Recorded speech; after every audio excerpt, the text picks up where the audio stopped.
జగిత్యాల జిల్లా కోరుట్ల పట్టణానికి సమీపంలో ఉన్న నాగులపేట సైఫాన్ ఆసియా ఖండంలోని అతిపెద్ద 72వ సైఫాన్ గా పేరుగాంచింది. ఇందుకు గాను నాటి ఇరిగేషన్ డిపార్ట్మెంట్ నాగులపేట గ్రామ ప్రజలు కలిసి ఈ కట్టడానికి నాగులపేట పిఎస్ రామకృష్ణరాజు సైఫాన్ గా నామకరణం చేసి అంకితం ఇచ్చారు. సైఫాన్ నిర్మాణ పద్ధతి పర్యావరణానికి హాని కలగకుండా సైరామ నది కోరిట్ల వాగు వద్ద ఎస్ఆర్ఎస్పీ కాల్వకు సైఫాన్ ను పిఎస్ రామకృష్ణరాజు అద్భుతంగా నిర్మించారు. ఎకిన్పూర్ నాగులపేట గ్రామాల ప్రజల రాకపోకలకు ఇబ్బంది జరగకుండా బ్రిడ్జి నిర్మించారు. పిఎస్ రామకృష్ణరాజు సరళ ప్రాజెక్టు పోచంపాడు ప్రపంచ ప్రఖ్యాత గాంచిన సిర్ విశ్వేశ్వరయ్యతో కిన్నెరసారి ప్రాజెక్టు రూపకల్పనలో పాలు పంచుకొని భారత ఇంజనీర్ల సత్తాను ప్రపంచానికి చాటారు. కాలువలు ప్రాజెక్టు నిర్మించడానికి మిత్రులు వనపర్తి సంస్థానాధీశుడు రాజరామేశ్వరరావు స్ఫూర్తినిచ్చారు.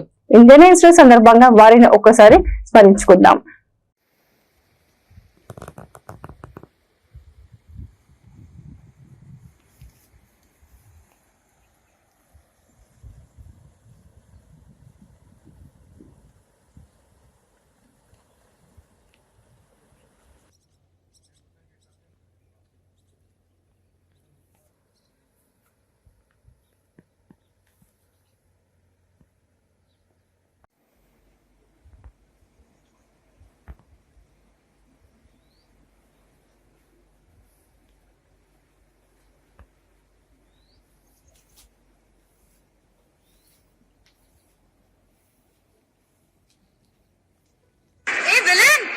Smile!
పోదాము.